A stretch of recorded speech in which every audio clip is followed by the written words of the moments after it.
Salut, c'est Jonathan. Je veux vivre autre chose.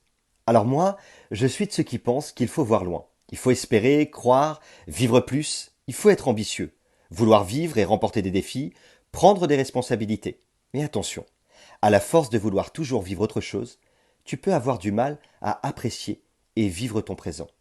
La Bible dit dans Matthieu chapitre 6 verset 34, donc, ne vous faites pas de soucis pour demain. Demain se fera du souci pour lui-même.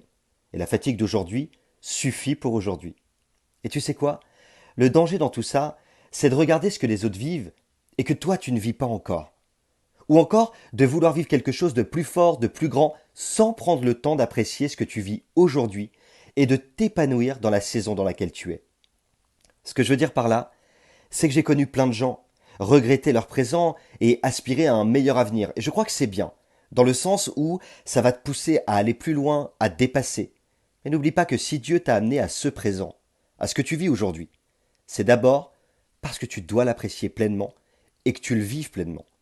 Et c'est justement en vivant pleinement ton quotidien, les expériences d'aujourd'hui, là où Dieu t'a placé, dans les tâches qu'il t'a confiées, que tu serves dans un ministère d'autorité ou que tu serves dans une tâche matérielle ou même dans un service dans ton foyer.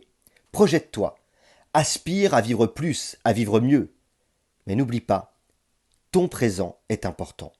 Dieu t'a placé aujourd'hui là où tu es, et s'il t'y a amené, c'est que tu as des choses à apprendre et à vivre. Alors je te donne quelques petits conseils. L'ambition, c'est bien.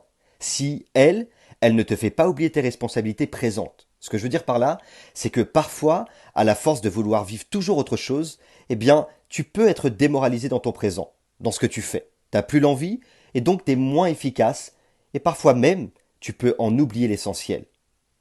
Avec quel état de cœur tu fais ce que tu fais aujourd'hui? C'est important de le considérer.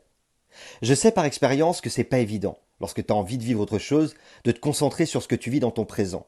Mais tant que Dieu n'a pas ouvert une autre porte, concentre-toi sur ce que tu dois faire aujourd'hui et sur ce que Dieu te demande aujourd'hui. C'est comme ça que tu vas vivre pleinement ton présent et que tu vas en retirer tous les bénéfices qui vont te servir pour demain. Enfin, ne néglige rien. Tout est important. Quel que soit ce à quoi Dieu t'a appelé aujourd'hui, dans les moindres détails, tout ce que tu vis est important. Je crois que personnellement, comme tous les étudiants, j'ai commencé par nettoyer l'église, nettoyer les chaises, allumer les feux le matin lorsqu'il faisait froid en hiver, nettoyer une place, bref, les petites choses te préparent aux grandes.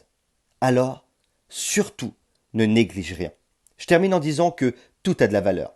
Mettre des fleurs dans une église, placer une chaise, servir ou travailler à la prédication ou même participer à la louange par un chant, apporter un témoignage, bref, rappelle-toi que ceci n'est pas l'aboutissement. Il y aura d'autres projets pour demain.